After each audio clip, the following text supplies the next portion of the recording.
The apostle of bleeding feet என்று எல்லாராலும் அழைக்கப்பட்ட சாது சுந்தர் சிங் அவர்கள் பஞ்சாப் மாநிலத்தில் 1889 பிறந்தார்.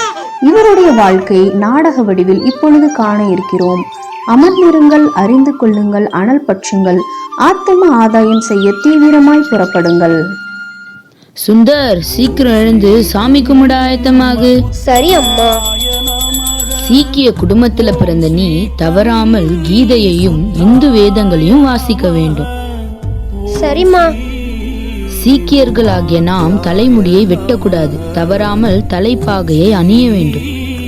அப்படி அம்மா, நிச்சயமாகவே நீங்கள் சொன்னபடி வாழ்வேன்.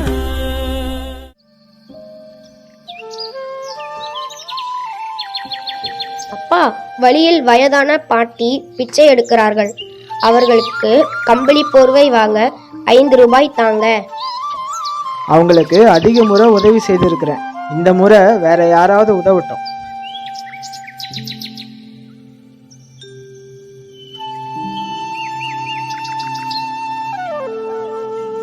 என் சட்டையில் இருந்த பணத்தை எடுத்தியா? இல்லப்பா, நான் எடுக்கல.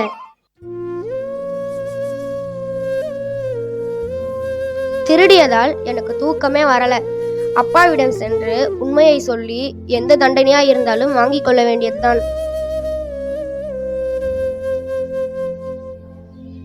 அப்பா, அந்த வயதான பாட்டிக்கு கம்பளி போர்வை வாங்கத்தான் உங்க சட்டப்பையிலிருந்து பணத்தை திருடினேன். இந்தாங்க அந்த பணம். என்னை மன்னிச்சிடுங்கப்பா. என் மகனே, இங்க வா. உன்னை நம்ப முடியும் என்று நான் நினைச்சிருந்தேன். நான் நினைச்சது சரிதான். நீ விரும்பியபடி அந்த வயதான பாட்டிக்கு நான் கம்பளி போர்வை வாங்கி வருகிறேன். இந்த கிறிஸ்துவ பள்ளியில் பைபிளை வாசிக்க சொல்வது எனக்கு வெறுப்பாக இருக்கிறது. நண்பர்களே, இதை எப்படியாவது தடுக்க வேண்டும். ஆமா, எங்களுக்கு தான் பிடிக்கல. இயேசு உங்களை நேசிக்கிறார். உங்களுக்காக சிலுவையில் மரித்தார். அவரே உண்மையான உயிருள்ள தெய்வம்.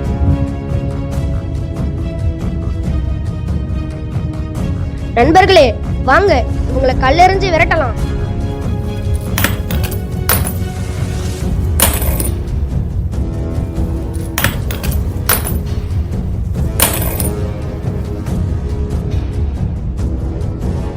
இந்த சமயத்தில் சுந்தரின் அம்மாவும் அண்ணனும் இறந்து போனார்கள். இதனால் சுந்தரின் வாழ்க்கையே வெறுப்பாய் போனது. இயேசு உங்கள் பாவங்களை மன்னிக்கக்கூடியவர். உங்கள் கஷ்டத்தை மாற்றி உங்களுக்கு சமாதானத்தை கொடுக்கக்கூடியவர். இந்த பைபிளை வாசித்து இயேசுவை பற்றி அதிகமாக தெரிந்து கொள்ளுங்கள். நண்பர்களே, இந்த பைபிளை என்ன செய்யறோம் பாருங்க.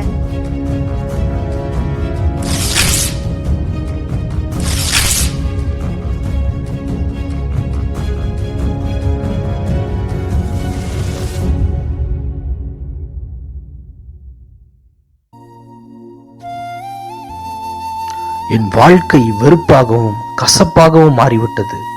சமாதானத்தின் வழியை இறைவன் காட்டாவிட்டால் 5 மணிக்கு எங்க வீட்டு பக்கத்துல வருகிற லூதியானா எக்ஸ்பிரஸ்ல விழுந்து சாக வேண்டியதுதான்.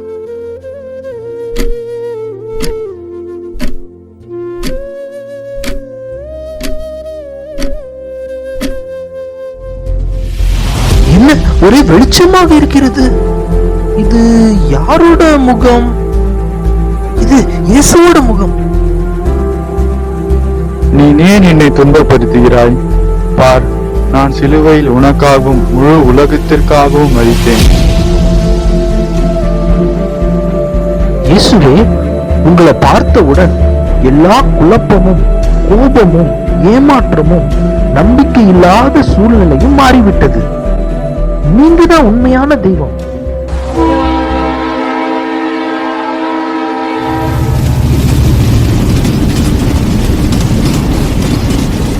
நான் சீக்கிய மதத்தை விட்டுவிட்டதையும் இயேசுவை ஏற்றுக்கொண்டதையும் மற்றவர்கள் புரிந்து கொள்ள என் தலைமுடியை வெட்டப் போகிறேன்.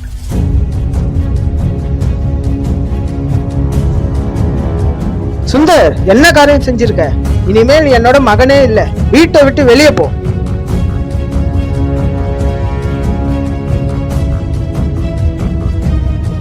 சுந்தர், இந்த சாப்பாட்டை சாப்பிட்டு போ. அண்ணி, நீங்க கொடுத்த உணவுக்கு ரொம்ப நன்றி. பாதிரியார் வீட்டுக்கு எப்படியாவது நடந்து போயிடணும். அங்கேயாவது எனக்கு தங்குறதுக்கு இடம் கிடைக்குதான்னு பார்ப்போம். ஐயோ ஐயோ, எனக்கு ரொம்ப வயிறு வலிக்குதே. ஐயோ ஐயோ.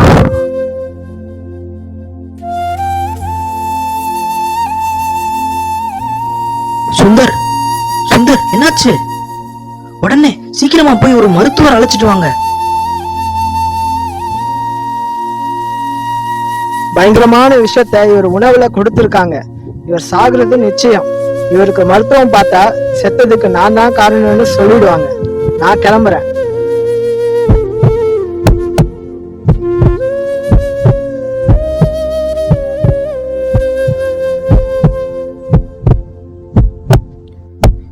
இயேசு என்னை முற்றிலும் குணமாக்கி விட்டார். நான் சாகிறது இப்பொழுது அவருடைய சித்தம் அல்ல.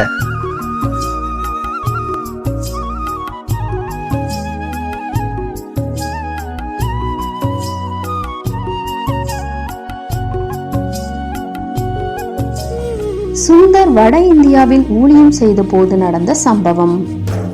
களையெடுக்கும் கண்ணம்மா, கர்த்தரனி எண்ணம்மா, ரெட்டிப்பான நன்மை வரும் நிச்சயமா.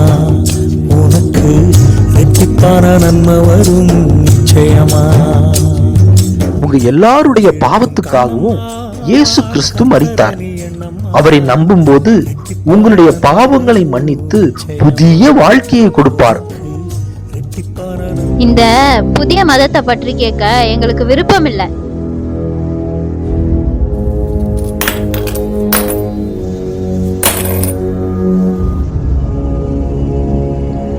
ஐயோ, எனக்கு தலை வலிக்குது, எனக்கு உதவி செய்யுங்க. சீக்கிரமா வாங்க, சீக்கிரமா வந்து உதவி செய்யுங்க.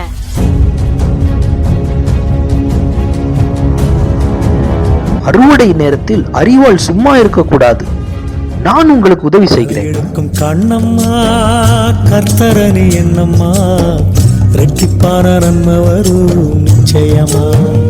உனக்கு ரெட்டிப்பான நன்மை வரும். ஐயா, நீங்கள் உணவு அருந்த எங்கள் கிராமத்துக்கு வாங்க.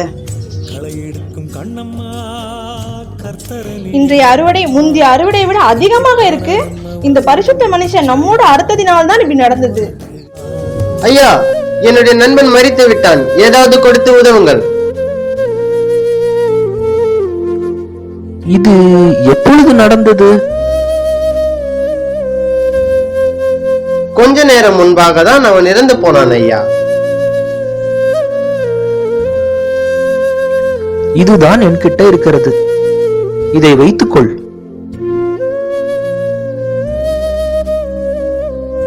நண்பா, எழுந்திரு, அவர் போய்விட்டார். சீக்கிரம் எழுந்திரு நண்பா. நண்பா, ஐயோ, மூச்சே இல்லையே. உண்மையாகவே இறந்து விட்டாயா? ஐயோ ஐயோ. ஐயா, என்னுடைய நண்பன் இறந்து விட்டான். இததான முன்பாகவும் சொன்ன, திரும்பவும் அதையே வந்து ஏன் என்கிட்ட சொல்ற? ஐயா, நாங்கள் இருவரும் திருடர்கள். இந்த வழியில் வருகிறவர்களிடம் என் நண்பன் இறந்ததாக கூறி ஏமாற்றி பணத்தை வாங்கிக் கொள்வோம். இன்றைக்கும் நாங்கள் அதைதான் செய்தோம். ஆனால் பரிசுத்த மனுஷனாகிய உம்மிடம் பொய் சொன்னதால் என்னுடைய நண்பன் உண்மையாக இறந்து விட்டான் ஐயா.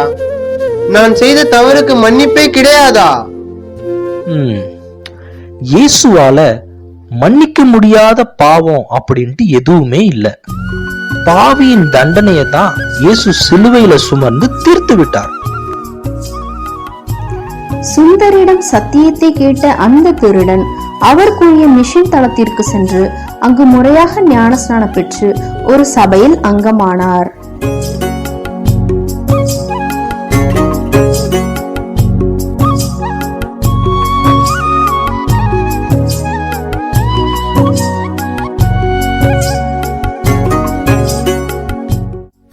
இந்த வானத்தையும் பூமியையும் பூமியில இருக்கிற எல்லாத்தையும் நம்மளால பார்க்க முடியாத எல்லாவற்றையும் படைச்சவர் தான் இயேசு கிறிஸ்து. நம்மளை தேடி அவர் இந்த பூமிக்கு வந்தார். நம்ம எல்லாருடைய பாவத்துக்காகவும் அவர் மரித்தார். நேபாளத்தில் வெளிநாட்டு மதத்தை போதிக்க யார் உனக்கு உத்தரவு கொடுத்தது? அதிகாரிகளுக்கெல்லாம் அதிகாரியும் ராஜாக்களுக்கெல்லாம் ராஜாவுமா இருக்கிற கர்த்தரின் கட்டளைப்படிதான் நான் இங்க வந்தேன். சட்டத்துக்கு புறம்பான முறையில் இங்கு வந்ததற்காக இவனை 6 மாதம் சிறையில் அடையுங்கள். அட்டைகளை கொண்டு வந்து போடுங்கள்.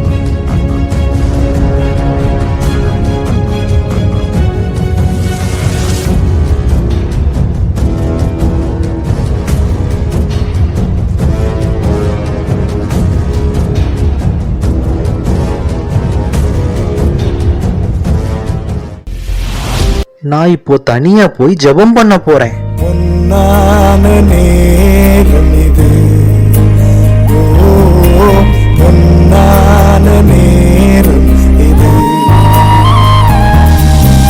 வானம் பூமி படைத்தவர் என்னோடு பேசும் நேரம் இது. மரியாதைக்குரிய பரிசுத்த மனிதரே, உங்கள் ஜபத்திற்கு இடையூறாகவும் உங்கள் தனிப்பட்ட விஷயத்தில் குறுக்கிட்டதற்காகவும் என்னை மன்னிக்கவும்.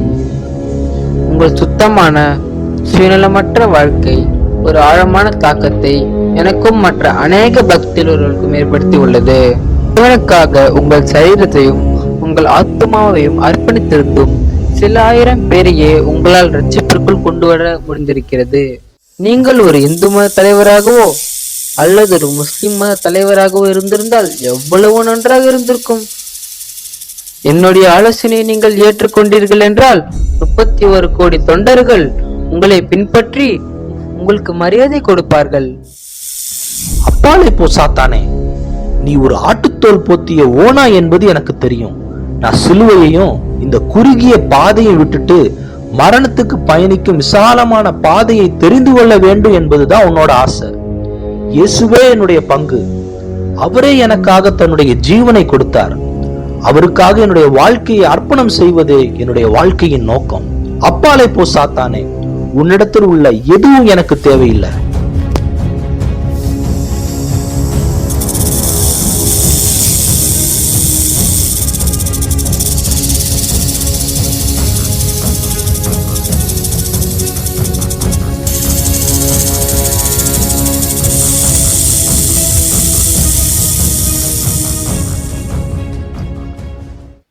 இயேசுவே, என்மேல் இரக்கம் வைத்து உம்முடைய பரிசுத்த ஆவியினால் என்னுடைய இருதயத்தை முழுவதுமாக நிரப்பியருளும்.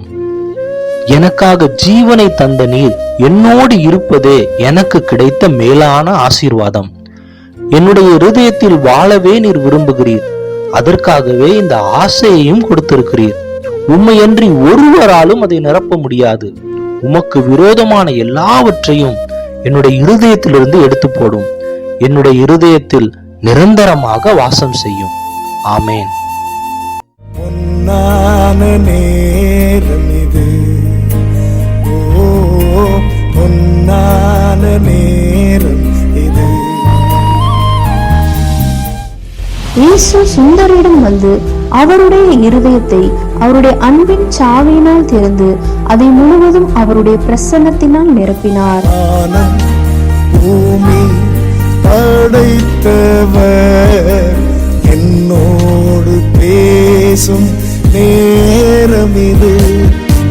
கண்ணானவன் நான் பேசுவே, பின்னான தேவன் செவி கொடுப்பே. பொன்னான நேரம். சாது சுந்தர் சிங் 1918ஆம் ஆண்டு சென்னையில் ஆயத்தப்படுத்தியிருந்த அநேக கூட்டங்களில் பிரசங்கித்தார். அவர் பிரசங்கித்த ஒரு கூட்டத்தில் இப்படியாக கூறினார்: இன்றைய கால சபைக்கு விசாலமான பார்வை தேவை. தேவனுடைய ஆவி எந்தெந்த வழிகளில் வெளிப்பட்டாலும் அதனை அறிந்து கொள்ள கிறிஸ்தவர்கள் ஆயத்தமாக இருக்க வேண்டும்.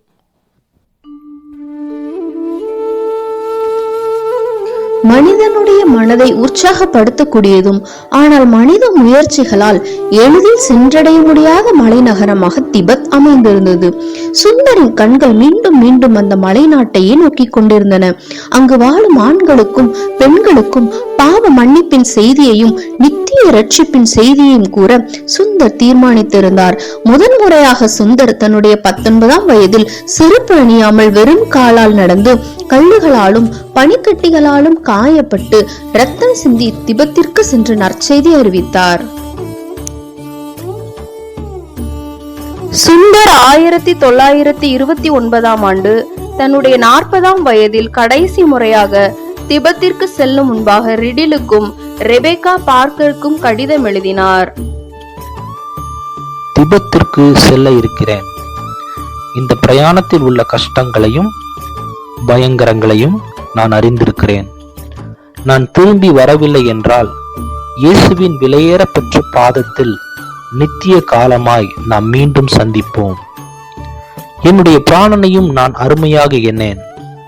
என் ஓட்டத்தை சந்தோஷத்தோடு முடிக்கவும் தேவனுடைய கிருபையின் சுவிசேஷத்தை பிரசங்கம் பண்ணும்படிக்கு நான் கர்த்தராகிய இயேசுவின் இடத்தில் பெற்ற இந்த ஊழியத்தை நிறைவேற்றவுமே விரும்புகிறேன். அப்போஸ்தலர் 20:24.